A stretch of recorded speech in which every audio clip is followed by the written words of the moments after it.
Assalamualaikum, selamat pagi semua. Teman-teman, senang banget hari ini adalah edisi perdana YouTube channel saya.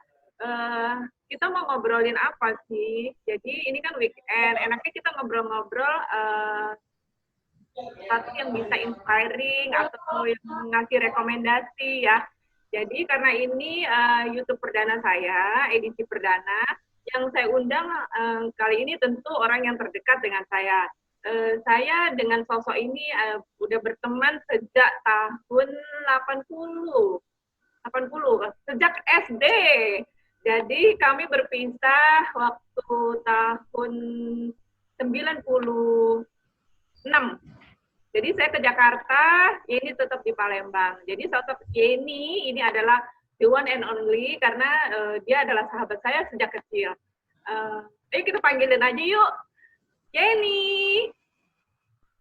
Assalamualaikum. Waalaikumsalam. Kita siap minuman ya. Minuman bekal ya. Ya, betul. Yeni, apa kabar? Lama udah bergesa ya Allah.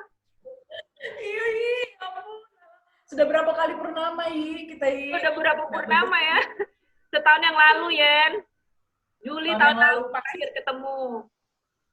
Juli. Jadi teman-teman semua, saya biasanya sama Yeni selalu ketemu setiap minimal 1 bulan sekali. Jadi Yeni biasanya datang ke Jakarta untuk training atau untuk lainnya.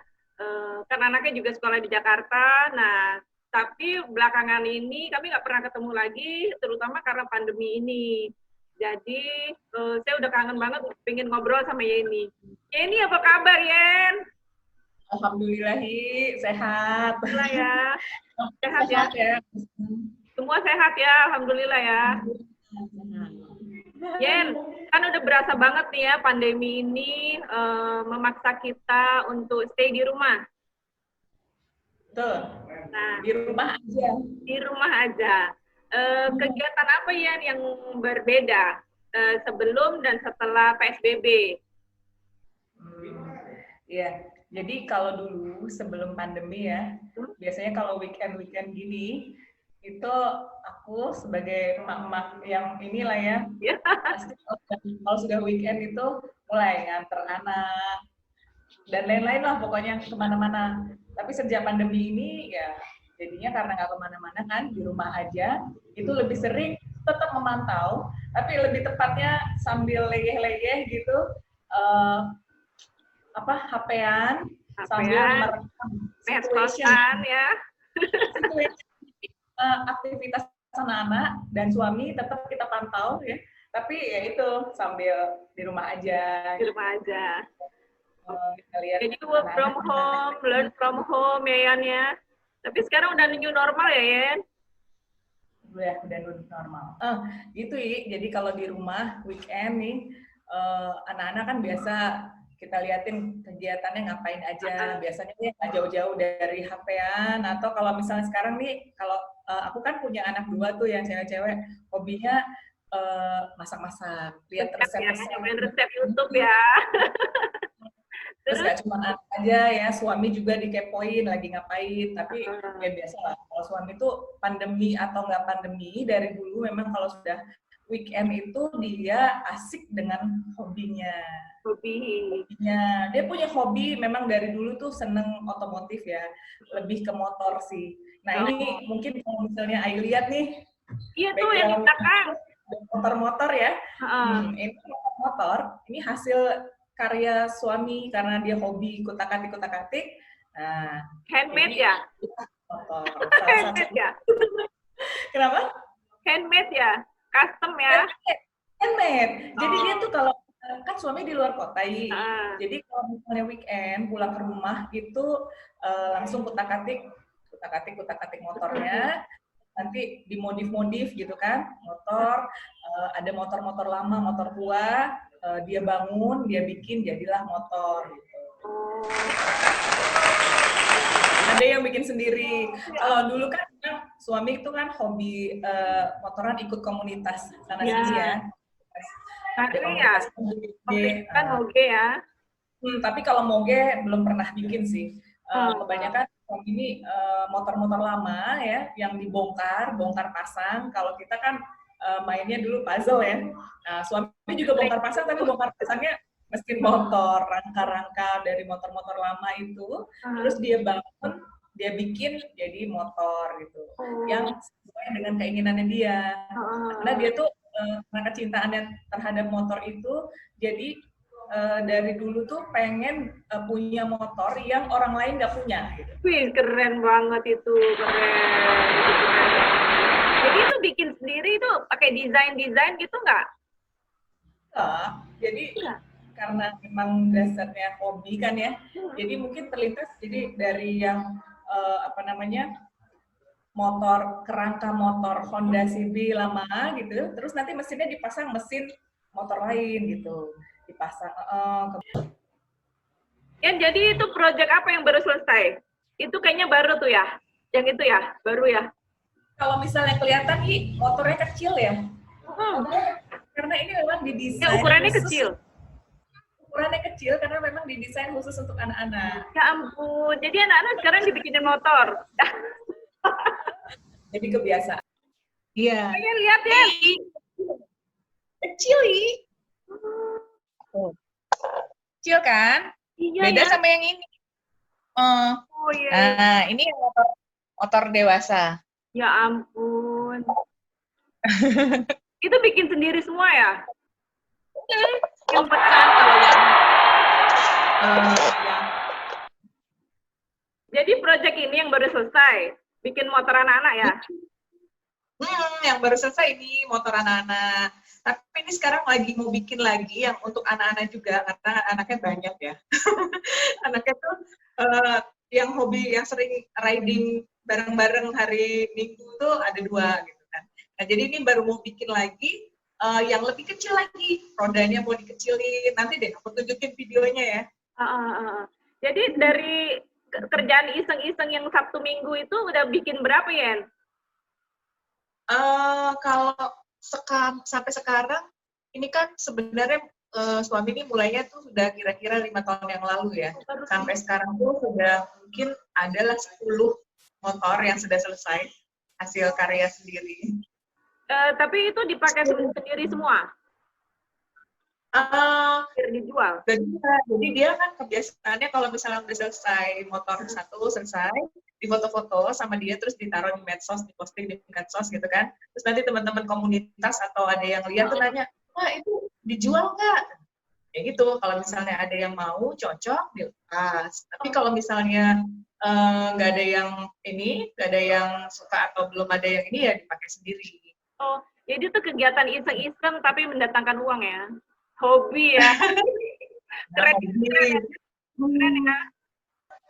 Jadi Yen, kalau misalnya ke depannya ada banyak yang mau minta bikinin motor gimana? Ada nggak harapan suami punya bengkel, custom motor sendiri gitu? Itu benar-benar mimpinya dari dulu sebenarnya punya bengkel itu. Dari dulu tuh pengennya punya bengkel sendiri, tapi karena sekarang ini kan kerja juga di luar kota, masih waktu belum ada ya, karena masih kerja, belum begitu fokus. Jadi sementara ya ngisi waktu di weekend ini aja gitu. Hobi tapi yang kedepannya pengen ya, punya bengkel pengen ya? Kedepannya pengen, justru cita-cita dari dulu pengen punya bengkel sendiri, terus nanti dia yang desain gitu kan, terus dimodifikasi sesuai dengan ini maunya si konsumen kalau misalnya memang ini ya. Tapi sebenarnya dia bikin dulu, nanti siapa yang suka terus nanti silakan di. Aduh keren banget sih. Yen, kalau dari sisi keselamatan apa nggak apa-apa tuh anak-anak naik motor? Alhamdulillah sih nggak apa-apa, karena kan memang dari awal anak-anak tuh sudah dikasih tahu sama babenya kan, terus yang namanya kalau mau berkendara, karena motor ini kan beda sama sepeda, kendaraan bermotor. Jadi mau itu jaraknya dekat atau mau jaraknya jauh, yang penting pada saat berkendara itu semuanya itu sudah harus sesuai dengan standar. Jadi motor sudah dipastikan dulu semuanya baik, motor remnya bagus, berfungsi. Terus anak-anak juga dilengkapi dengan atribut kalau mau berkendara motor ya, jadi helm yang paling utama gitu kan. Terus pakai sepatu, jangan pakai sandal. Terus apa lagi? Yang itu sih yang penting. Terus pada saat berkendara, jangan pada saat riding itu harus hati-hati, jangan ngebut, gitu kan? Taat peraturan lalu lintas lah. Pokoknya kalau misalnya mau belok, lihat dulu kiri kanan, gitu-gitu. Safety riding. Wah, sekarang asik ya, bisa sekeluarga dong riding. Terus kalau anak-anak motor ya ini gimana, naik motor juga nggak? Aduh, sis, sampai sekarang yang namanya mama nih masih setia sebagai boncenger. Ya. Oh, boncenger. Jadi kan tahu sama suami kan, katanya nanti kalau misalnya sudah pada bisa bermotor, kita rame-rame ya, katanya touring atau pokoknya minimal city riding lah, jalan bareng-bareng gitu. Tapi mami tetap dibonceng. Persiapannya apa aja itu, Yan, kalau riding gitu, Yan? Kenapa sih? Persiapannya apa aja kalau riding gitu? Oh ya, kalau persiapannya ya itu tadi ya, harus cek kondisi motor kan, kondisi motor harus dalam keadaan baik, semua dulu sebelum jalan, bannya, remnya, terus si ridernya harus lengkap ya atribut keselamatannya. Minimal pakai helm ya kan, terus hati-hati dalam berkendara gitu, harus patuhi peraturan lalu lintas, jangan ngebut gitu-gitu. Berarti kalau riding ya helm bagus, jaket bagus gitu, sepatu bagus gitu nggak sih? Memang sih kalau bicara helm atau apa perlengkapan tuh kan macam-macam ya. Tapi memang so far kalau Miswa cerita itu yang namanya perlengkapan itu memang orang bilang tuh ada rupa, ada harga gitu ya. Karena memang untuk perlengkapan atau atribut yang bagus, contohnya kalau kita bicara helm ya, helm yang bagus itu memang mahal, tapi memang mahal karena memang fungsinya juga benar-benar safe gitu. Jadi kalau misalnya terjadi kecelakaan atau apa, kalau misalnya helm yang bagus dibanding dengan helm yang biasa-biasa, helm yang bagus mungkin kalau misalnya terjadi kecelakaan. Jadi kalau misalnya kita mau riding gitu ya, selain kesiapan gitu tadi ya, kan tetap ya namanya resiko di jalan ya. Rider itu kan dua roda gitu. Jadi maksudnya tuh walaupun kita siap, kita hati-hati, kita udah jaga kecepatan gitu. Tapi kan resiko tetap ada ya. Menurut Yeni, selain yang di jalan itu apa sih yang diperluin selain kelengkapan, kesiapan diri, dan peraturan tadi?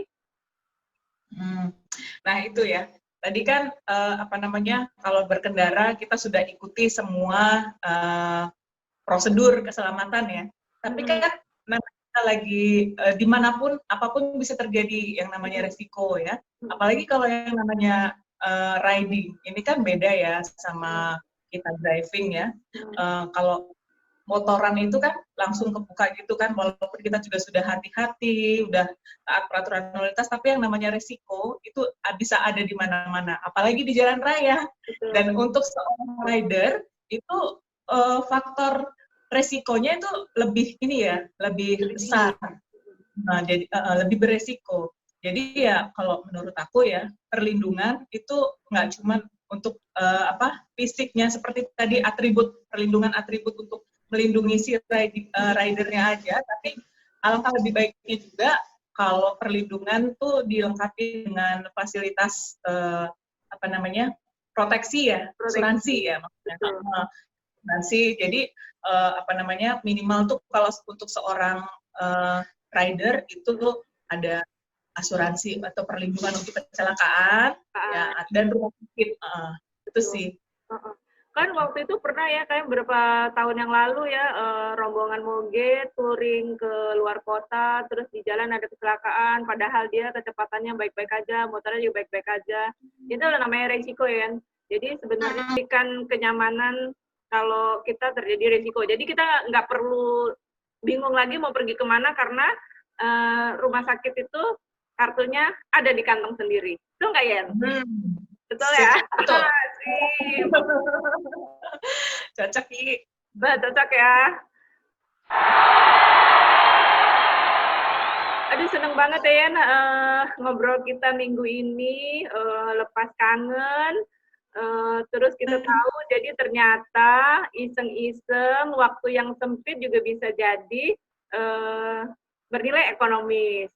Jadi mungkin hari udah siang, kita mau siap-siap lagi untuk bikin kudapan, siap-siap makan siang. Salam untuk keluarga. Ini boleh nggak nanti minta foto dan video dan kita berkunjung ke bengkelnya suami Yeni. Boleh. Ya, video-video mulai dari rumah berantakan, proses pengerjaan sampai jadi mahakarya itu ya, sampai udah dipakai-pakai. Asik. Semoga ngobrol-ngobrol kita hari ini menjadi inspirasi buat teman-teman semua bahwa hobi itu bisa menjadi sesuatu. Pamit ya. Assalamualaikum. Waalaikumsalam. Makasih. Ya. Teman-teman semua, tadi bincang kita weekend ini dengan Yeni. Mudah-mudahan memberikan kita inspirasi, referensi. Minggu depan kita akan kulik gimana caranya dilengkapi dengan foto dan video dari Yeni, gimana caranya hobi dan waktu yang sedikit itu bisa bernilai ekonomi. Sampai jumpa.